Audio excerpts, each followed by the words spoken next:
ओम शांति। आज 25 सितंबर 2024। आज के ईश्वरीय महावाक्यों में हमारे परमपिता परमात्मा शिव कहते हैं, मीठे बच्चे, बेहद की स्कॉलरशिप लेनी है तो अभ्यास करो, एक बाप के सिवाय और कोई भी याद ना आए। बेहद की स्कॉलरशिप लेनी है तो अभ्यास करो, एक बाप के सिवाय और कोई भी याद ना आए। आज का प्रश्न है, बाप का बनने के बाद भी यदि खुशी नहीं रहती तो उसका कारण क्या है? उत्तर है, बुद्धि में पूरा ज्ञान नहीं रहता, बाप को यथार्थ रीति याद नहीं करते। याद ना करने के कारण माया धोखा देती है, इसलिए खुशी नहीं रहती।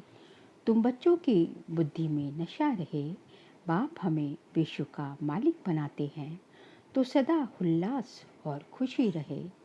बाप का जो वर्षा है पवित्रता, सुख और शांति, इसमें फुल बनो तो खुशी रहेगी। ओम शांति। ओम शांति का अर्थ तो बच्चों को अच्छी रीति मालूम है। मैं आत्मा, ये मेरा शरीर, ये अच्छी रीति याद करो। भगवान माना आत्माओं का बाप हमको पढ़ाते हैं। ऐसे कभी सुना है? वह तो समझते हैं श्री कृष्ण पढ़ाते हैं, परंतु उनका तो नाम रूप है ना किसका? श्री कृष्ण का।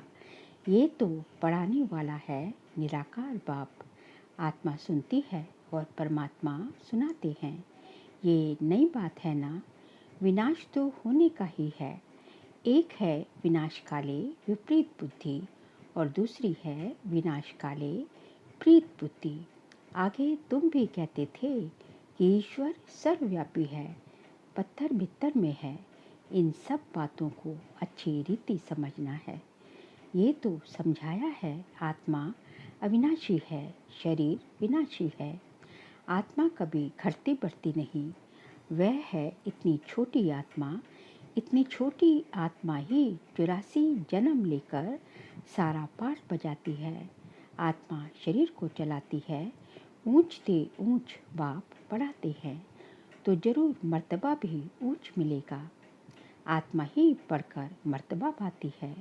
आत्मा कोई देखी नहीं जाती। बहुत कोशिश करते हैं कि देखे आत्मा कैसे आती है, कहाँ से निकलती है, परंतु मालूम ही नहीं पड़ता।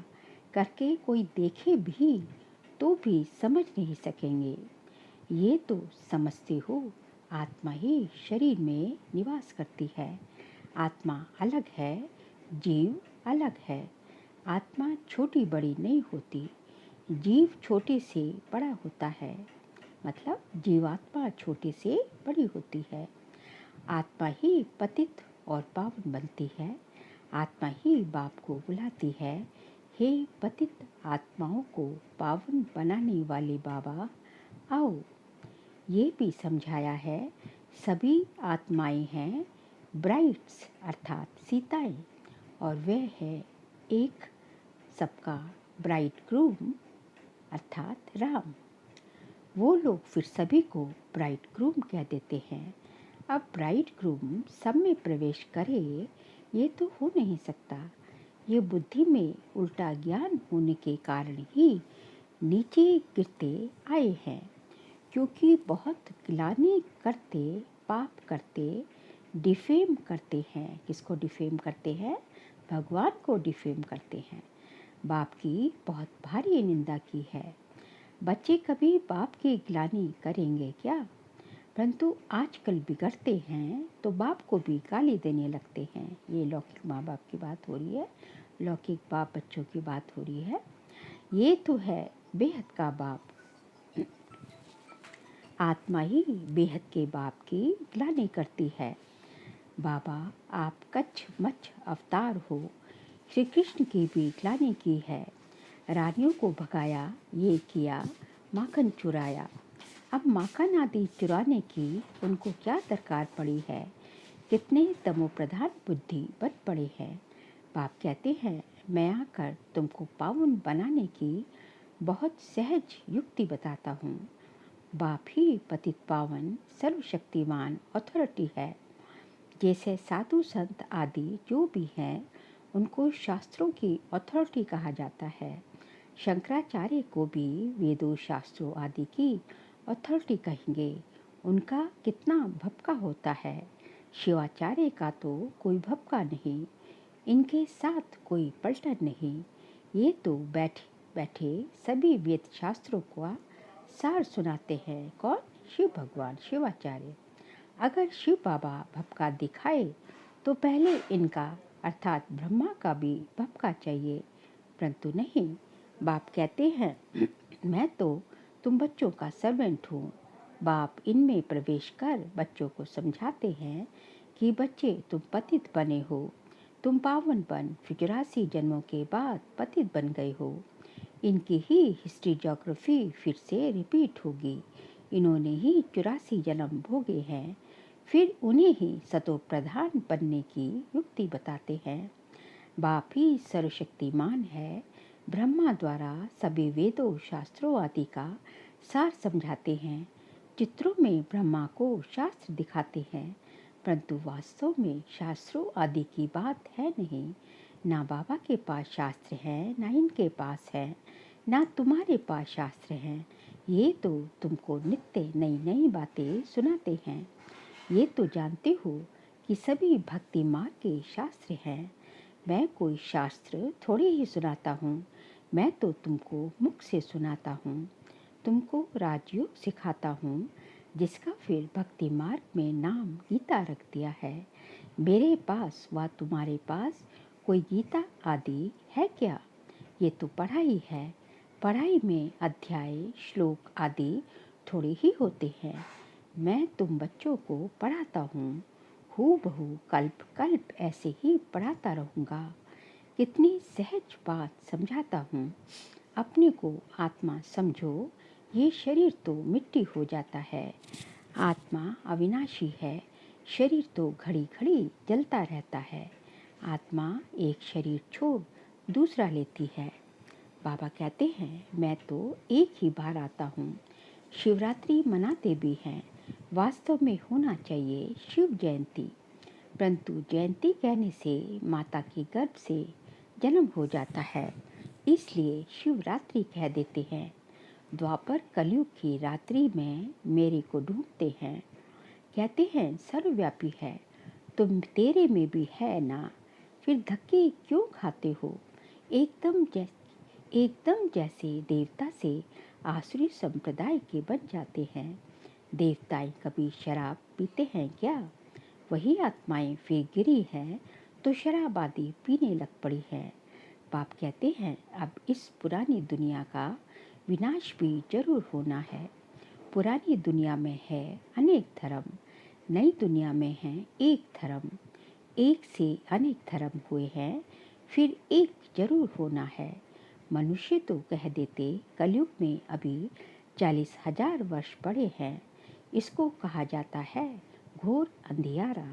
ज्ञान सूर्य प्रगटा, अज्ञान अंधेर विनाश। मनुष्यों में बहुत अज्ञान है। बाप ज्ञान सूर्य ज्ञान सागर आते हैं तो तुम्हारा भक्ति मार्ग का अज्ञान मिट जाता है।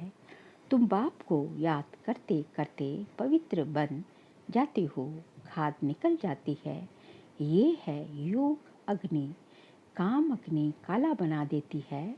योग अग्नि अर्थात शिव बाबा की याद गोरा बनाती है। श्री कृष्ण का नाम भी रखा है श्याम सुंदर, परंतु अर्थ थोड़े ही समझते हैं। बाप आकर अर्थ समझाते हैं। पहले पहले सतयुग में कितनी सुंदर है। आत्मा पवित्र सुंदर है तो शरीर भी पवित्र सुंदर लेती है। वहाँ कितना धन दौलत सब कुछ नया होता है। नई धरनी फिर पुरानी होती है। अब इस पुरानी दुनिया का विनाश जरूर चाहिए। खूब तैयारियां हो रही हैं। भारतवासी इतना नहीं समझते हैं जितना वह समझते हैं कि हम अपने कुल का विनाश कर रहे हैं। कोई प्रेरक है। साइंस द्वारा हम अपना ही विनाश लाते हैं। ये भी समझते हैं क्राइस्ट से 3000 वर्ष पहले पैराडाइज था। इन गॉड गॉडेस का राज्य था। भारत ही प्राचीन था। इस राजयोग से लक्ष्मी नारायण ऐसे बने थे। वह राजयोग फिर बाप ही सिखला सकते हैं, सन्यासी सिखला ना सके। आजकल कितनी ठगी लगी पड़ी है। बाहर में जाकर कहते हैं हम भारत का प्राचीन योग सिखलाते हैं, और फिर कहते हैं अंडा खाओ, शराब आदि भल पियो, कुछ भी करो। अब वह कैसे राजयोग सिखला सकेंगे? मनुष्य को देवता कैसे बनाएंगे? बाबा समझाते हैं आत्मा कितनी ऊंच है। फिर पुनर्जन्म लेते लेते सतो प्रधान से तमो प्रधान बन जाती है। अब तुम फिर स्वर्ग की स्थापना कर रहे हो। वही दूसरा कोई धर्म होता ही नहीं। वहाँ दूसरा कोई धर्म होता ही नहीं। कहा स्वर्ग में। अब बाप कहते हैं नरक का विनाश हो तो जरूर होना ही है। यहाँ तक जो आए हैं वह फिर स्वर्ग में जरूर जाएंगे। शिव बाबा का थोड़ा भी ज्ञान सुना तो स्वर्ग में जाएंगे जरूर। फिर जितना पढ़ेंगे, बाप को याद करेंगे, उतना ऊंच पद पाएंगे। अभी विनाश काल तो सबके लिए है। विनाश काले प्रीत बुद्धि जो है, सिवाय बाप के और कोई को याद नहीं करते हैं, वही ऊंच पद पाते हैं। इसको कहा जाता है बेहद की स्कॉलरशिप। इसमें तो रेस करनी चाहिए। ये है ईश्वरीय लॉटरी। एक तो याद, दूसरा देवी गुण धारण करने हैं, और राजा रानी बनना है तो प्रजा भी बनानी है। कोई बहुत प्रजा बनाते हैं, कोई कम। प्रजा बनती है सर्विस से। म्यूजियम, प्रदर्शनी आदि में ढेर प्रजा बनती है। इस समय तुम पढ़ रहे हो, फिर सूर्यवंशी चंद्रवंशी डायनेस्टी में चले जाएंगे। ये है तुम ब्राह्मणों का कुल। बाप ब्राह्मण कुल अडॉप्ट कर उन्हों को पढ़ाते हैं। बाप कहते हैं मैं एक कुल और 2 डायनेस्टी बनाता हूँ। सूर्यवंशी महाराजा महारानी, चंद्रवंशी राजा रानी। इन्हों को कहेंगे डबल सिरताज। फिर बाद में जब विकारी राजाएं होते हैं तो उनका लाइट का ताज नहीं होता। उन डबल ताज वालों के मंदिर बनाकर उनको पूजते हैं, पवित्र के आगे माथा टेकते हैं। सतयुग में ये बातें होती नहीं। वह है ही पावन दुनिया, वहाँ पतित होते नहीं। उसको कहा जाता है सुख धाम, वाइसलेस वर्ल्ड। इसको कहा जाता है विशेष वर्ल्ड। एक भी पावन नहीं। सन्यासी घर बार छोड़ भागते हैं। राजा गोपीचंद का भी मिसाल है ना। तुम जानते हो कोई भी मनुष्य एक दो को गति सदगति दे नहीं सकते। सर्व का सदगति दाता मैं ही हूँ। मैं आकर सबको पावन बनाता हूँ। एक तो पवित्र बन शांति धाम चले जाएंगे, और दूसरे पवित्र बन सुख धाम में जाएंगे।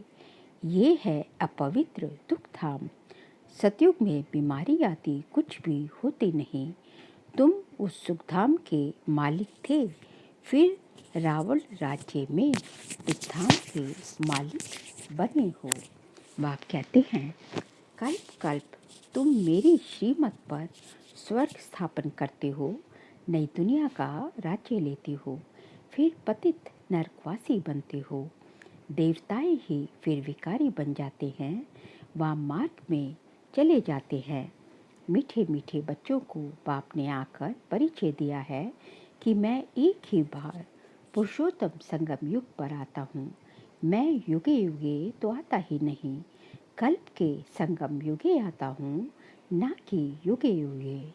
कल्प के संगम पर क्यों आता हूँ? क्योंकि नरक को स्वर्ग बनाता हूँ। हर 5000 वर्ष बाद आता हूँ। कई बच्चे लिखते हैं बाबा हमको खुशी नहीं रहती, उल्लास नहीं रहता। अरे बाप तुमको विश्व का मालिक बनाते हैं। ऐसे बाप को याद कर तुमको खुशी नहीं रहती है। तुम पूरा याद नहीं करते हो तब खुशी नहीं ठहरती है। पति को याद करते खुशी होती है, जो पतित बनाते हैं और बाप जो डबल सिरताज बनाते हैं, उनको याद करके खुशी नहीं होती। बाप के बच्चे बने हो फिर भी कहते हो खुशी नहीं। पूरा ज्ञान बुद्धि में नहीं है, याद नहीं करते हो, इसलिए माया धोखा देती है। बच्चों को कितना अच्छी रीति समझाते हैं, कल्प कल्प समझाते हैं। आत्माएं जो पत्थर बुद्धि बनी हैं, उनको पारस बुद्धि बनाता हूँ। नॉलेजफुल बाप ही आकर नॉलेज देते हैं। वह हर बात में फुल है, प्योरिटी में फुल, प्यार में फुल, ज्ञान का सागर, सुख का सागर, प्यार का सागर। ऐसे बाप से तुम गाओ, ऐसे बाप से तुमको ये वर्षा मिलता है। ऐसा बनने के लिए ही तुम आते हो। बाकी वह सत्संग आदि तो सब हैं भक्ति मार्ग के, उनमें एम ऑब्जेक्ट कुछ भी है नहीं। इसको तो गीता पाठशाला कहा जाता है, वेद पाठशाला नहीं होती। गीता से नर से नारायण बनते हो, जरूर बाप ही बनाएंगे ना। मनुष्य मनुष्य को देवता बना ना सके। बाप बार बार बच्चों को समझाते हैं, बच्चे अपने को आत्मा समझो, तुम कोई देह थोड़ी ही हो। आत्मा कहती है मैं एक शरीर छोड़ दूसरा लेती हूँ। अच्छा, मीठे मीठे सिकिलते बच्चों प्रति माता पिता बाप दादा का याद प्यार और गुड मॉर्निंग। रूहानी बाप की रूहानी बच्चों को नमस्ते। हम रूहानी बच्चों की रूहानी बाप दादा को नमस्ते नमस्ते नमस्ते। सार के लिए पॉइंट्स है, जैसे शिव बाबा का कोई भपका नहीं, सर्वेंट बन बच्चों को पढ़ाने के लिए आए हैं, ऐसे बाप समान अथॉरिटी होते हुए भी निरअहंकारी बनाना है। पावन बनकर पावन बनाने की सेवा करनी है। सेकंड पॉइंट, विनाश काल के समय ईश्वरीय लॉटरी लेने के लिए प्रीत बुद्धि बन याद में रहने व देवी गुणों की धारणा करने की रेस करनी है।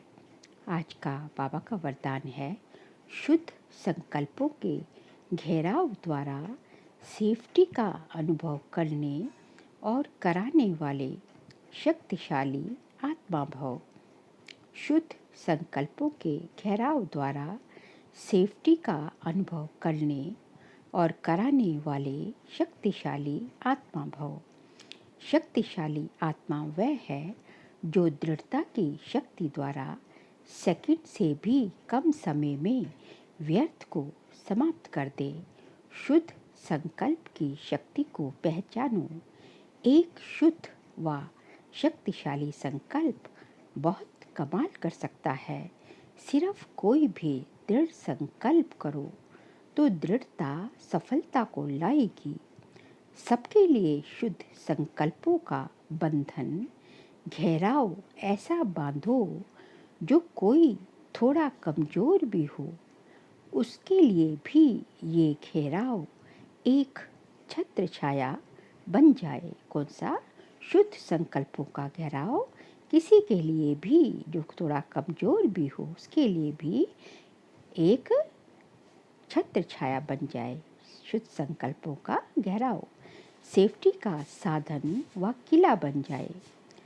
स्लोगन है, सबसे श्रेष्ठ भाग्य उनका है जिन्हें डायरेक्ट भगवान द्वारा पालना, पढ़ाई और श्रेष्ठ जीवन की श्रीमत मिलती है। सबसे श्रेष्ठ भाग्य उनका है जिन्हें डायरेक्ट भगवान द्वारा पालना, पढ़ाई और श्रेष्ठ जीवन की श्रीमत मिलती है। बाबा कहते हैं कि सबसे श्रेष्ठ भाग्य किसका है? सबसे श्रेष्ठ भाग्य उनका है जिसे डायरेक्ट भगवान द्वारा, जो भगवान द्वारा जो है पढ़ाई पढ़ रहे हैं, भगवान द्वारा भगवान के अंग संग रहकर पल रहे हैं और भगवान की श्रेष्ठ श्रीमत से उनकी जीवन जो है रूपी नैया खिंच रही है। तो ऐसा जो है जिनका भाग्य, ऐसा श्रेष्ठ भाग्य जिनका है, वही जो है भगवान के श्रेष्ठ बच्चे हैं। अच्छा, ओम शांति।